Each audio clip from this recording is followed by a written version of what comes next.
Okay, hello there. It's Henry. I'm just going to be recording week two's topic about interdisciplinarity. So just get my PowerPoint up and running. So this is obviously for week two of being human in the modern world, and getting us to think a little bit about what it is to be an interdisciplinary student and scholar, and some of the opportunities and kind of challenges I think that can present. So our focus today, I want us to reflect on in the lecture, but also in the seminars, what do we mean by interdisciplinarity? What does that signify? It's a relatively recent term in the sense that you see it emerging kind of after the Second World War period, and is very much a kind of more commonplace today. But in terms of its relationship to knowledge and how we study, the term itself is relatively recent. So we'll kind of unpack that a little bit. Why might we think about studying and researching interdisciplinarily? And what are some of the benefits and some of the challenges that an interdisciplinary perspective presents? So one of the things I want to suggest here is that interdisciplinarity can kind of make sense both in terms of how we might tackle or study a major problem or social issue, but it might also be quite person-centered. In other words, that it isn't necessarily about tackling a particular problem. It might be how a person develops as a student and as a scholar, that they become interested in different disciplines and different approaches, and ultimately take that kind of mentality and apply it to their studies. But certainly I think there's a really strong case for interdisciplinarity when we are thinking about some of the major issues about being human in the modern world. So I've put up kind of a few images here of some of the kind of complex problems and issues in the contemporary world, things that some of which we'll be studying in more depth during this module. Things like climate change, crime and criminality, the family, food and consumption, healthcare and medicine, obviously something which is hugely timely given the circumstances that we're all living through at the moment. And I'll come back to talking a little bit about the global pandemic later on in the lecture. Things like migration, immigration. We'll be looking at diaspora later in this term as well, but thinking about flows of people around the world across borders. And then things like technology, and we will be looking at artificial intelligence later in this term as well. In different ways, all of these kind of complex issues that shape our societies and the world and the changes that it's going through, all of them could be studied in many different disciplines and in many different ways. And certainly one of the arguments for interdisciplinarity is that it recognizes that. It recognizes that different perspectives can add value to how we explore and study and try to tackle some of these really complex issues. So I think that's a fundamental argument for it. But it can also be quite person-focused. And I think I'll use myself as an example of how someone can become interested in kind of an interdisciplinary perspective to their research. So I did a BA in American Studies way back at the turn of the millennium. So I started uni at the University of Sussex in 2000, and my degree was in American Studies, which is it's certainly not identical to liberal arts in that it's very much a focus on the United States. But there is a similarity, I think, in that it reflects an interest often among its students to kind of explore different disciplines and perspectives. And it gives you an opportunity to look at American society through its history, its politics, questions of identity, national identity, regional identity, and culture.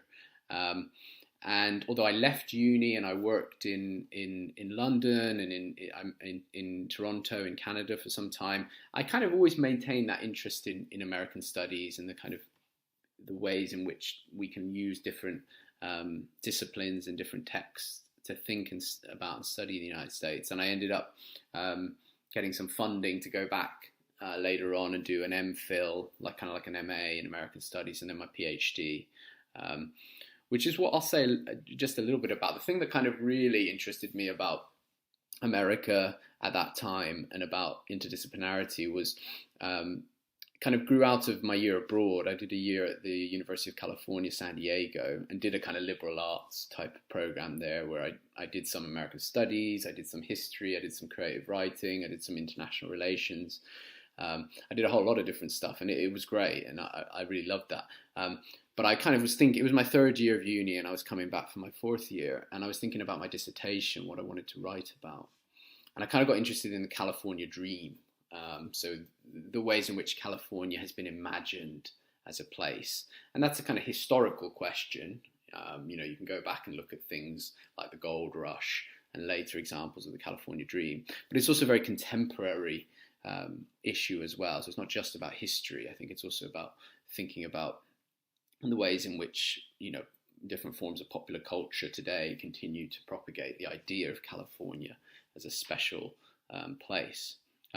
And more recently, I have maintained an interest in interdisciplinarity, if you like, in other ways. So I'm working on a project about Florida and kind of understanding the history of Florida through the encounters and interactions between humans and reptiles, particularly crocodilians, which has been a real kind of step into the unknown for me, thinking about animal studies and how we can learn about animals and their kind of their history, I suppose, alongside humans. So that's brought me into the environmental humanities, but also the civil rights movement, and I'll come to that a bit later. But I think there is a lot of value to interdisciplinarity in terms of how we study something like social protest movements and their methods and their impacts and so on. So yeah, as I mentioned there, my research journey, I studied abroad in California, studied a whole kind of range of different things, but I became interested in the construction and imagery of place. So how places become conceptualized in the mind, both historically and in more recent times.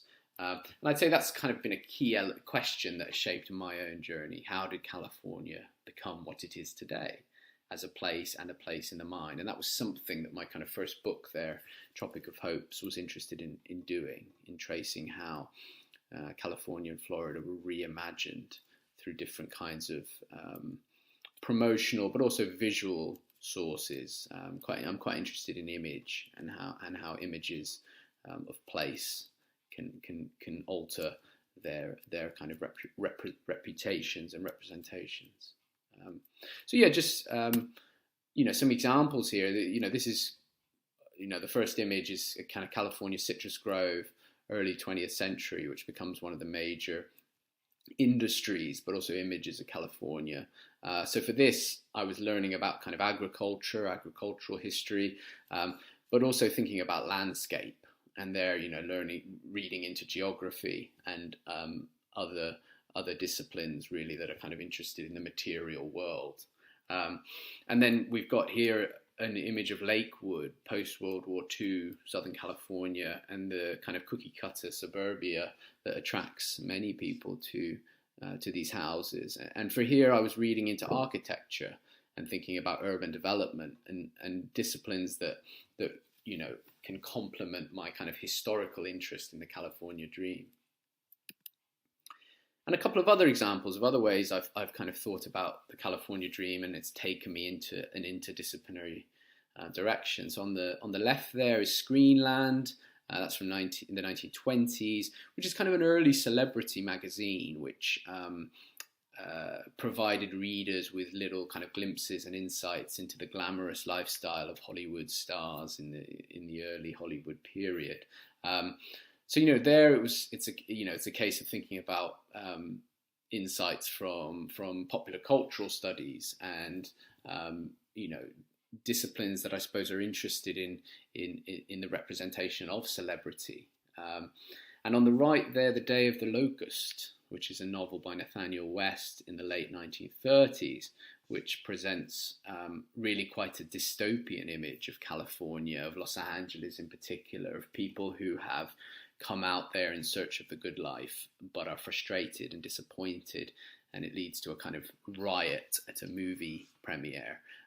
So actually thinking about how we can use literature and novels to think about something like the California dream turning sour and the kind of noir side of it. So there's just a little flavour of some of the ways in which I've kind of explored different perspectives, I suppose, on California that have taken me outside of maybe my kind of historian's mindset. Something I'd like you guys to just reflect on for a minute then as well is a different kind of area studies, because really I'm talking here about American studies or California studies, if you like. But what if we were to think about it in a case more close to home, like Devon and Cornwall? You guys are all studying, at a university in Devon now, and it's a university that also has a campus in Cornwall. And if we were in a face-to-face lecture, I would kind of throw this out there and get you guys to brainstorm.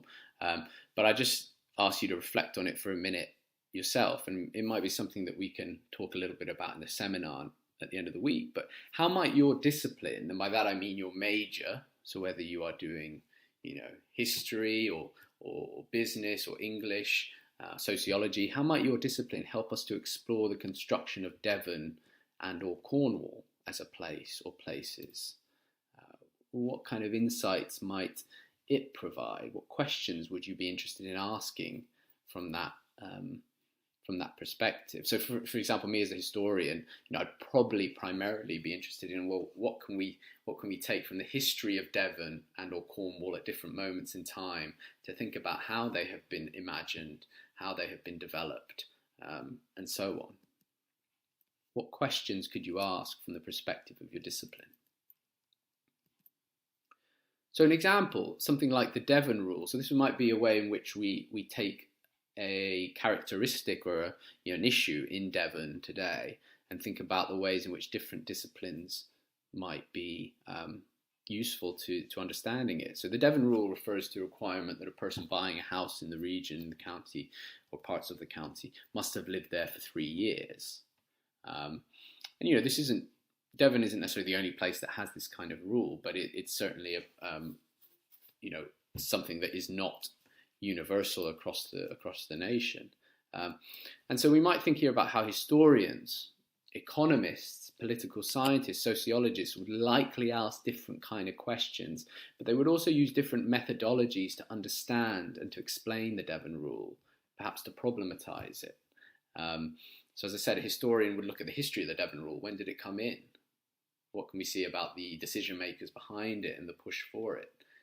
Economists might think about, well, what can the Devon rule tell us about issues around house prices and concerns about gaps between house prices and income?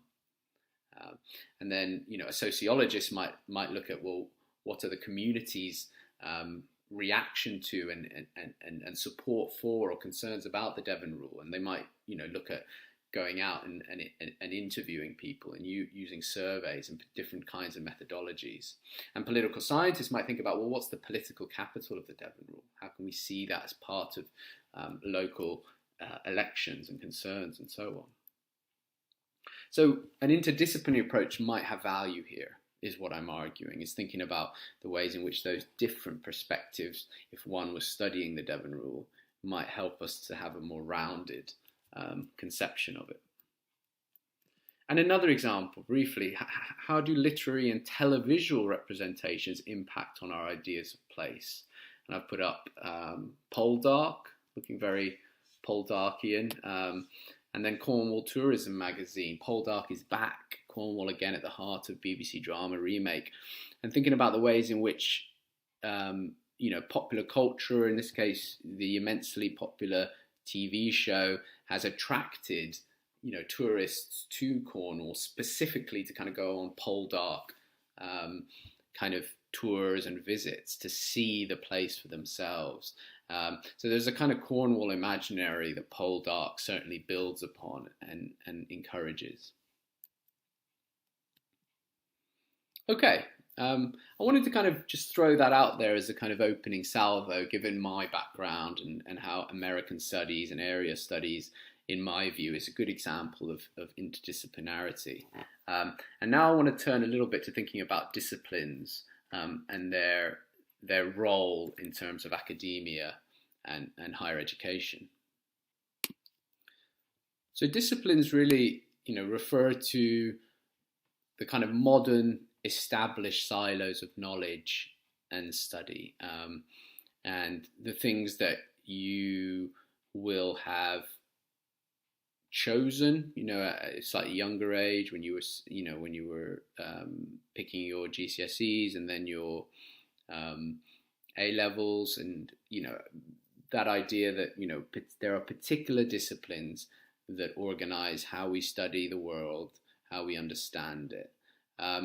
Though I think it's interesting to note that there, in an academic sense, in the forum of the universities and so on, it's a relatively recent way of doing things.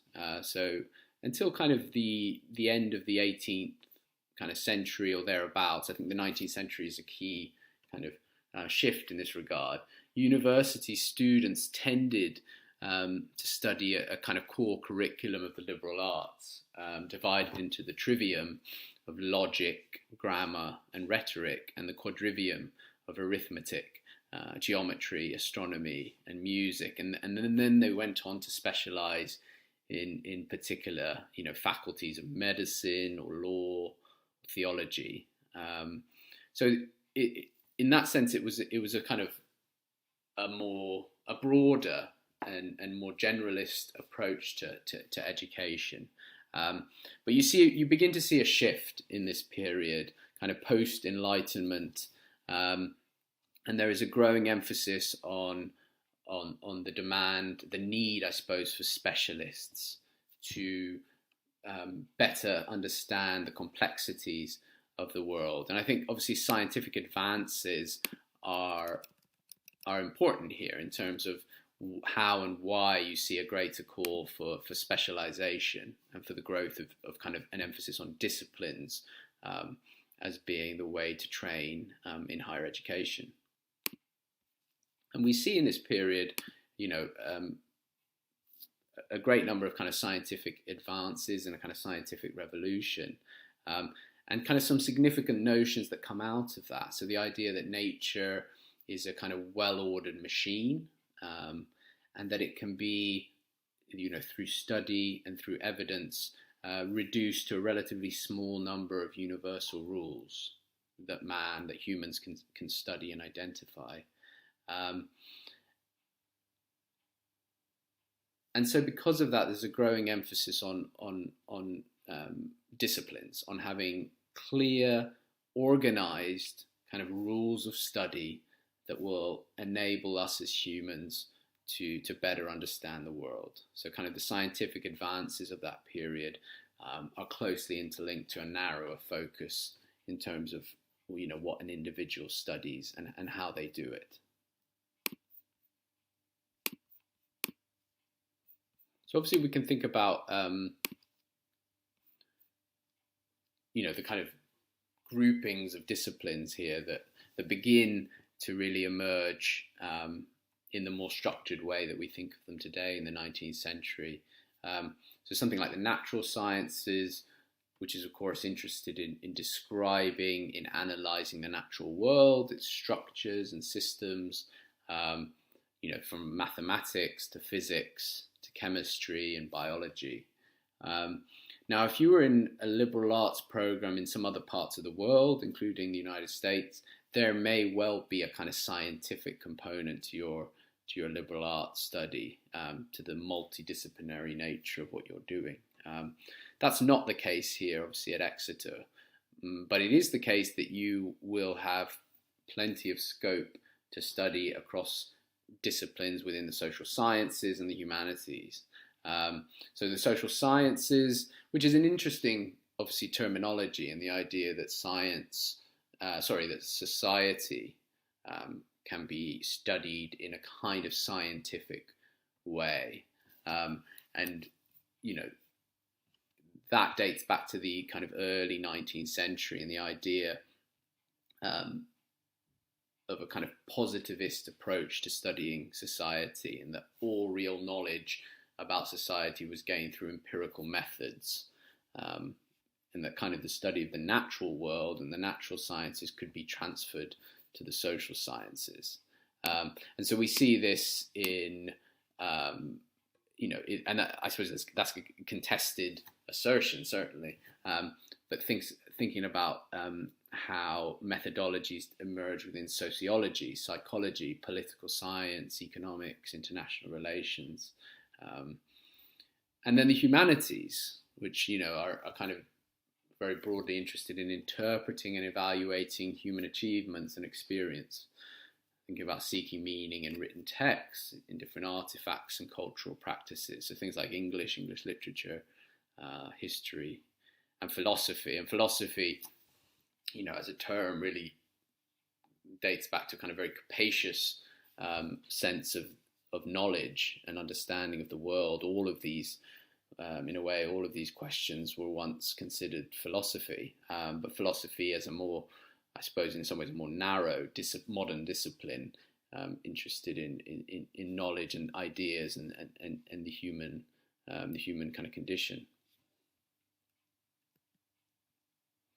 And then I suppose there are other disciplines that we might point out here, like sort of the fine arts, so painting, theatre, drama, dance. More recently, in some way, some of them, although there are also some of these are kind of very old, obviously, professional fields, but applied in professional fields like marketing, journalism, law, medicine, social work. These are all in their own ways kinds of disciplines, but are more directly associated with particular vocations and skills. And then interdisciplines, which I want to just turn to for a minute. So those are actually fields of study, things that you can take as a degree often that cross traditional disciplinary boundaries. So liberal arts is certainly one of these. This is not it's not a discipline in itself. It is something that is defined really by building upon disciplines in a very consciously cross-disciplinary way. And that's, of course, what being human in the modern world, this module, is really about. It kind of aspires to interdisciplinarity, but it's certainly multidisciplinarity. There's no question about that. That we'll be working on different subjects, but also working through different disciplines. If you just look at the people who come and are going to be delivering our lectures, they're coming from different disciplines. So you guys are going to be encountering multi-disciplines in that sense. Some others, digital humanities, are thinking about the kind of intersections between the digital world and digital technology and the humanities. I think it's an incredibly important and kind of quite sophisticated field, which is helping us to try to better understand and navigate the world that we live in now, where digital technology is incredibly central to many of the things that we do and will be going forward. The medical humanities, so we have a number of speakers in this module who will come to us kind of from a medical humanities background, so thinking about the intersections there between medicine, disease, the body, and the humanities, English, history, philosophy, and so on. Urban studies, so the study of urban spaces. Later on, we have Katie Bezic, who's from drama, but she's going to be talking to us about performance within the context of the city and urban spaces. And urban studies is an interdiscipline that is interested in thinking about the kind of material space of cities, So obviously we'll be thinking about things like, or may look at things like architecture, infrastructure, but also thinking about cultures. And in that sense, it really bridges different disciplines. Gender studies and film studies in their own ways also are interdisciplines that really will build upon and interlink different disciplinary perspectives. So let's think about just the term disciplines and kind of what it means. I mean, this is a quote from Shostak in 2015. Disciplines necessarily discipline, in the sense that every discipline kind of has its own set of rules and how it organizes and dictates what to study, how knowledge is developed and shared. And this is certainly a kind of contested and evolving process. So you know, within particular disciplines, they are not entirely static across time or space. You will have different scholars who will be always kind of pushing the boundaries, proposing new methodologies and new insights, but they may well be pushed back against them. And many of these disciplines have, you know, a kind of agreed, coherent, shared ground, which is, you know, about that. How do you do what you do within it? And whatever your major is, one of the things you'll be learning this year and going forward is that those kind of rules that are pretty fundamental to your discipline. So, for example, in history, you'd be learning about historical methodology. How do we study the past and historical change? How do we analyze primary sources? You know, what are some of the ways which we assess them and use them to study historical actors? And there is, you know, a power to disciplines in that way, in that they give us, when we study them and when we are embedded in them, they give us a confidence about how we interpret the world around us. Although they can also, you know, reveal how little we know, I think, and how we would benefit from exploring other perspectives. But they can certainly powerfully influence our perceptions and our understandings of the world. I wanted to stress, though, that, you know, because I'm talking about interdisciplinarity and the benefits of thinking in an interdisciplinary way, there is a risk that I suggest that disciplines are these kind of very firmly fixed and quite static things, you know, they're kind of monolithic. This is what history does. This is what English does. This is what politics does. And that's not the case. I think that would be misleading. Each discipline is diverse, and by that I mean they are internally contested. So again, I'll go back to history because it's probably the one I know best.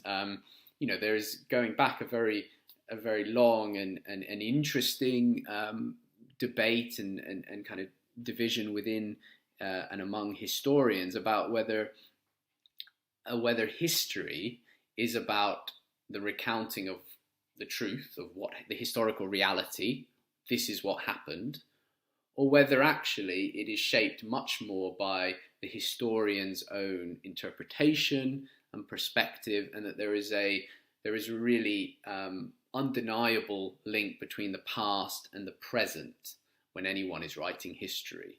So that's a kind of interesting you know, debate about history. And obviously, in a more kind of postmodern sense, there are scholars who would say, well, history is all interpretation, that anyone claiming to a kind of historical truth is on dodgy ground.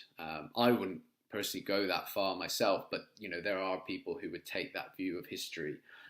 So, you know, within each discipline, there are going to be contestations, and that's something that you'll learn and discover in more depth as you go forward. But each certainly has a disciplinary perspective. So that's the phenomena it studies, and some of the assumptions and the broadly accepted concepts, methods, theories, questions that make it a discipline. So what we're really talking about here and thinking about here is its epistemology. So that's the branch of philosophy that studies knowledge. How does one know what is true, and how does one validate truth? And truth, of course, is a very loaded term here and a problematic one. But in many ways, that's what disciplines are interested in, is using evidence to present a particular truth. So think about the natural sciences, which none of us will be majoring in liberal arts, not in Exeter, but it's a kind of pretty useful one, I think, for thinking about its epistemological positions. So something like empiricism, that you can empirically study something to understand its truth, and you use certain methods, scientific methods, to do that: observation, experimentation, classification, measurement. And through that, information is systematically organized into certain truths that are observable and repeatable. And this is how we generate knowledge. This is how scientific advances are made. So another kind of reflective point now, something for you to do in your own mind, but something that we will come back to in the seminars. What would you say is the epistemological position of your discipline? And I appreciate it's early days for many of you guys in terms of your majors. We're only in week 2, so this may be a little bit speculative, and that's fine. But in other words, how does your major discipline construct knowledge? What approaches or methodologies are key? And we'll come back to this, I think, in the seminar, and think about that, particularly in relation perhaps to a particular case study. So why interdisciplinarity then? There is clearly a model here in the 19th, 20th century that emphasizes becoming specialized in a particular discipline. Why then think about trying to be interdisciplinary and what that means? I think I'll make a case, and you can reflect on this yourselves for some of the reasons why. Firstly, I think it may offer freedom from constraints. So one thing you might experience going forward within a particular major, a particular discipline, is that there are areas, there are questions, there are approaches which are seen as kind of beyond its boundaries. That's not really what we do. And there'll be a reason for that, because every discipline, kind of needs to be bounded in some way for it to have its logic and its coherence. But that could be restrictive, and it might mean that actually, if you're interested either in pursuing a particular area of research or tackling a particular issue in your essay or in your project, that actually there is value and opportunity to thinking about other disciplines and what they might offer. Related to that, I suppose disciplines can lack breadth of perspective. Disciplines can become very focused on particular ways of doing things, and particular perspectives can become very theorized, and actually that means that they can actually lack the range of perspectives that might be of value. Often they can be reductionist. This can be in both in the sense of, as people proceed through an academic career from undergraduate to postgraduate to an academic, they become they become much more specialized in a particular area. Might end up, for example, doing a PhD on a very focused topic. So they know more about that particular thing than anyone else in the world, perhaps. But it may mean that actually they lose some of that sight of the bigger picture, how these issues or these topics relate to other fields and questions. So disciplines can be reductionist. And finally, the real world, the world that we live in, being human in the modern world, is interdisciplinary. No one discipline will ever, can ever, kind of really explain or provide, a kind of holistic understanding of the world we live in. They will provide insights, and they'll provide valuable understanding of humanity and society and the world. But they're never going to cover everything, are they? So in that sense, certain real world situations and contexts may well benefit from someone thinking in a more interdisciplinary way.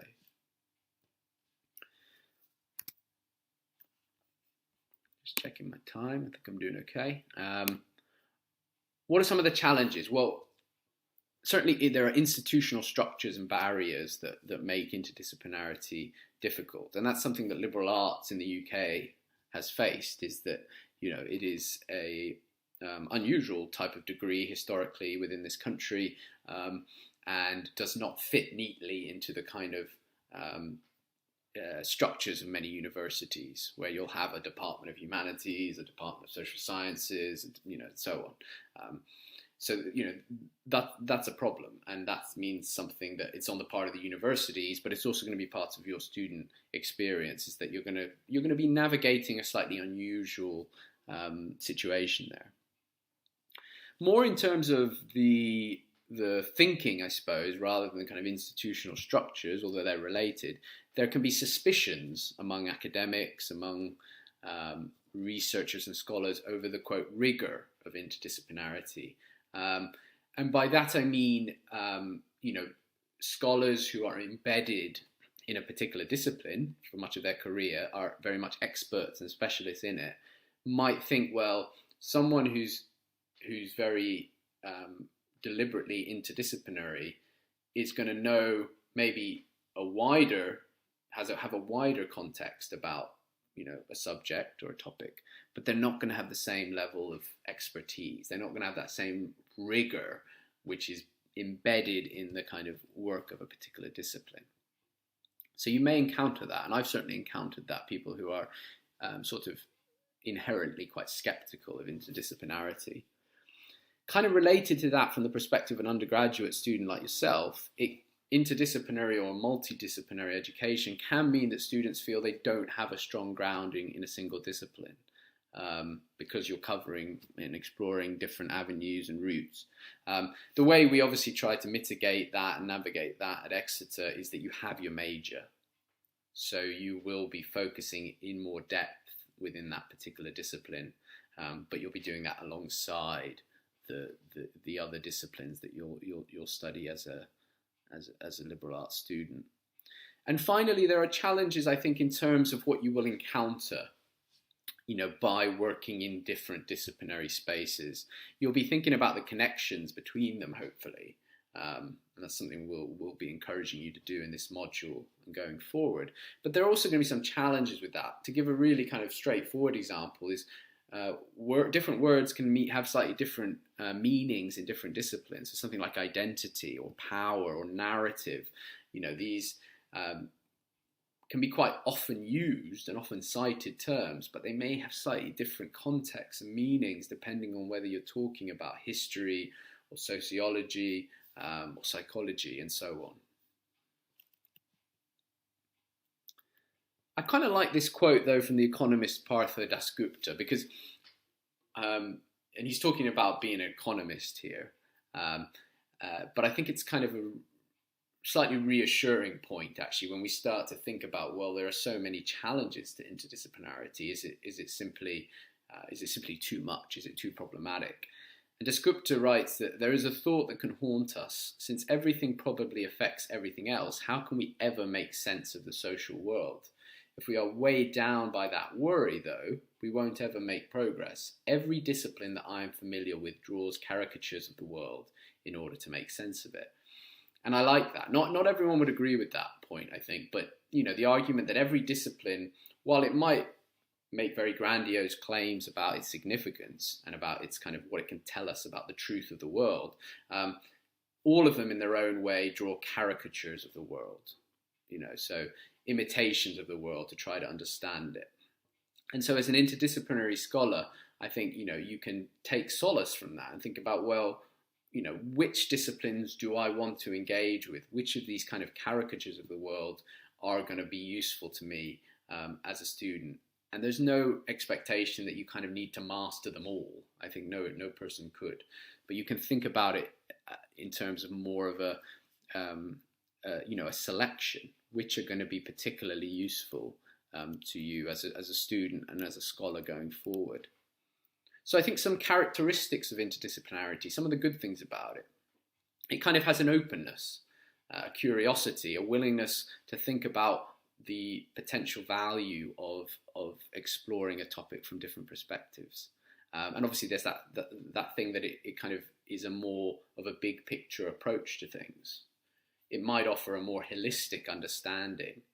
And so I think you'll see in kind of some interdisciplinary research projects that they'll bring together a team of researchers that may be seen as kind of beyond the scope of an individual, but you bring forward a team of researchers to work together for a broader interpretation of a question. So how do we do it? And this is something for the readings that you'll come across is kind of, what does it mean as a kind of practical method of kind of study and research going forward? So Repko and Shostak talk about the aim of integration. So integration is an important thing here. So a process by which concepts, assumptions, or theories are modified in order to reconcile insights regarding the same problem for two or more disciplines. And Fitzgerald and Callard talk about how scholars, need not be constrained within their own epistemologies or viewpoints, but instead try to build a new perspective, integrating the viewpoints of the disciplines that are most relevant to the questions they ask. Now, that's a difficult thing to do, I think, integration of disciplinary perspectives, but it's something that we can aspire towards and think about the ways in which different disciplines can complement each other. Related to this, I guess, is the idea of epistemological pluralism, that there's not one kind of, authentic truth in terms of how we study and understand the world. So the diverse approaches that disciplines can take. So it kind of rejects or resists at least this absolute truth. And it means probably being a bit more comfortable with ambiguity, with uncertainty. And that's no bad thing, I think, as a student and as a scholar myself, being ambiguous and uncertain about things, being open to how I might explore and understand a topic is often a good thing. It may not feel like it may not be hugely comfortable, but it's important to try to become more comfortable with that. What about interdisciplinarity in teaching? Well, I think it can help us to uncover some of our preconceptions, to recognize our own biases, the ways in which we can become very embedded in our disciplines. I think this can unsettle that. It can help advance critical thinking, cognitive development. It will be challenging because you'll be going out of your comfort zone often, but that in doing so, you are really forcing your brain and your mind to think about something in a new and critical way. It will hopefully help us tolerate and embrace ambiguity, as I said, and it may help us appreciate ethical and complex dimensions of topics.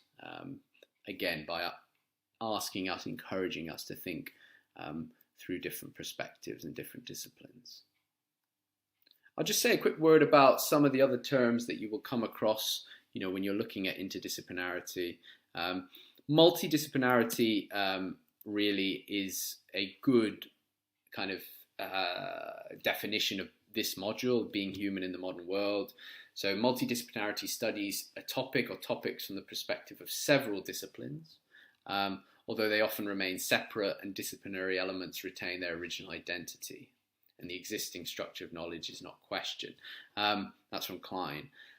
And, I think in some ways, if you think about being human in the modern world, we've got this very broad topic about being human in the modern world. And we explore it through different themes like cultures and communities in term 1, body and mind in term 2. But we will be bringing in multiple disciplines. So there's no question here, this is multidisciplinarity. It becomes interdisciplinarity, I suppose, when we begin to think more critically about how different disciplines might work together. How might they be integrated in the study of a particular subject? Transdisciplinarity usually refers to approaches and questions that are interdisciplinary, but also reach beyond the academy, so reach beyond academia. So you might see, for example, collaborations between some academics, but also people who have no affiliation with universities who are working in particular industries or contexts. There's a real emphasis on team research. And then post-disciplinarity is probably the most radical. It's the idea that it might be necessary for universities to abandon disciplines in order to think beyond old boundaries, which is, is a pretty radical kind of out there idea, but you may come across it. So I'm getting towards the end. I just wanted to kind of come back around to where I started, which is about the kind of, the individual researcher and the value, I suppose, of thinking beyond a single discipline.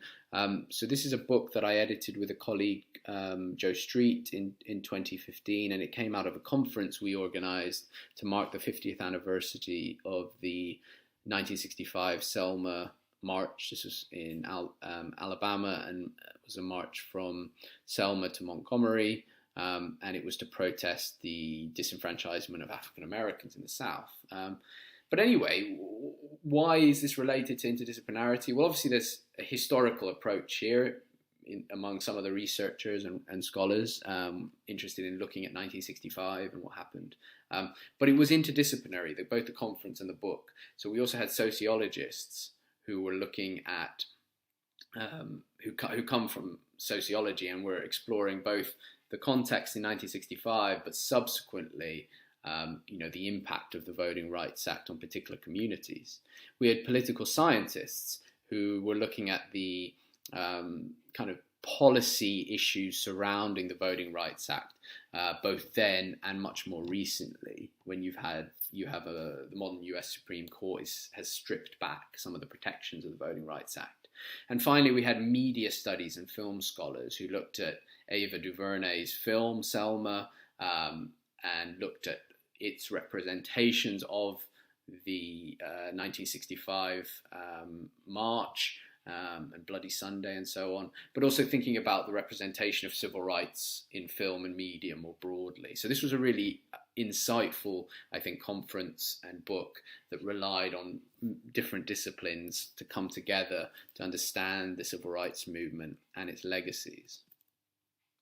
And I suppose that's a question you guys might reflect on, is how can an interdisciplinary approach help us to study modern social movements?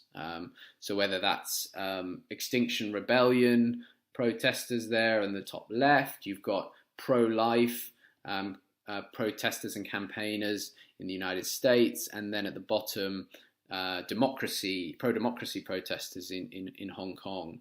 So how might an interdisciplinary approach help us to study these different social movements? And I think social movements are kind of a good example of where multiple disciplines really have a lot of interest, but maybe do things slightly differently. So historians have chronicled the tales of movements of particular constituencies. Political sciences and international relations scholars have looked at the policy process and institutional policies.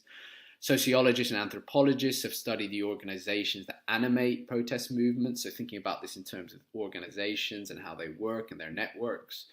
And then psychologists and philosophers have studied often the people who mount protest movements and their ideas. But the sociologist David Meyer has called for more interdisciplinary approaches to the study of social protests, and he argues that this can collect what distinct groups of scholars do into a larger whole. And I think that's a good example of the potential benefits of interdisciplinarity, of bringing together perhaps disparate areas of study into potentially a larger whole. This is a quote from Aldrich, his book Interdisciplinarity from 2014, which is getting towards a good place to finish, I think. And he writes, "It is no surprise that the modern world chose the disciplinary path at the turn of the 20th century. Nor is it a surprise that this choice was followed very closely by the belief by some that their intellectual interests and that the social problems that one or more foundations found particularly concerning did not fit as easily into the disciplinary partition and needed an interdisciplinary approach. Interdisciplinarity in this view is all but inevitable." So a call there for the fact that maybe the disciplinary system of the 19th, 20th century cannot do everything for us, and that there are occasions and rationale for going beyond those boundaries in what we do. So some key takeaways for you guys, hopefully, that disciplines and interdisciplinarity are complementary. Mike, emphasized this in his lecture. It is not a case of suggesting interdisciplinarity is somehow better than disciplines. That's kind of nonsense. It's more that, and you can't have interdisciplinarity without the expertise of disciplines. But the idea that interdisciplinarity can build upon that expertise to provide us with new insights and new avenues of knowledge. So be open to what other disciplines might offer you in your studies, and you're all going to be doing that in your different options and your ways forward, but hopefully reflecting a little bit on the connections between what you're doing going forward. And I think that interdisciplinarity can offer profound, if challenging, and there are challenges here, opportunities for studying and understanding the modern world. So for the seminar, please have a read of the kind of opening section of Repko and Sosjak's Introducing Interdisciplinary Studies. I think that's a useful overview and kind of introduction to this area. And then I added a kind of really short, slightly different piece, which is from the scholar Angela Saini, where she's talking about the contemporary context of the pandemic. But she makes an interesting case here, I think, for the potential value of an interdisciplinary knowledge or background to how scientists, for example, are approaching COVID-19. So have a read of that. Some questions to consider then. What does interdisciplinarity mean? What does it mean to you? Why might it have value? What are some of the opportunities and challenges that come with an interdisciplinary approach to learning and research? And finally, more kind of specifically, and this relates to the first essay that you guys might write. There's a couple of questions there that you'll do. One's about thinking about liberal arts in the modern world. The other is more or less along these lines. Can you think of some important topics or issues that you might study within your major that would benefit from an interdisciplinary approach? So this might be something you've already studied. It might be something that you might study coming forward or that you've seen later on the curriculum. So something within your major that actually you think, oh, this might really be useful to think about in a more interdisciplinary way. So come up with some examples for your seminar. This is something we'll go around the room and we'll talk a little bit about in the seminars. There's also an asynchronous forum, which means you can join it and comment and add your thoughts at any time. That's now available. And for this week's forum, I want you to take a few minutes to think about how your particular major, whether that is history, politics, anthropology, might help us to understand what is happening around us because of COVID-19. So in a way, kind of flipping the script a little bit there and thinking about, we've got such a broad range of interests among our cohort, among our liberal arts community. So what can your particular major, where might it provide us with some useful insight into understanding, COVID and the impact and what's happening to us today? No need to write more than a few sentences or a paragraph there, but something hopefully you can share your thoughts on, and we'll probably revisit that in the seminars. And there's some references of different sources I've used. I will leave it there. Thanks very much for listening, and I look forward to seeing many of you in the seminars. Others of you will be working with Jason and Rebecca and Martha. And as always, get in touch if you have any questions. You can email me. And I look forward to hearing from you. Take care.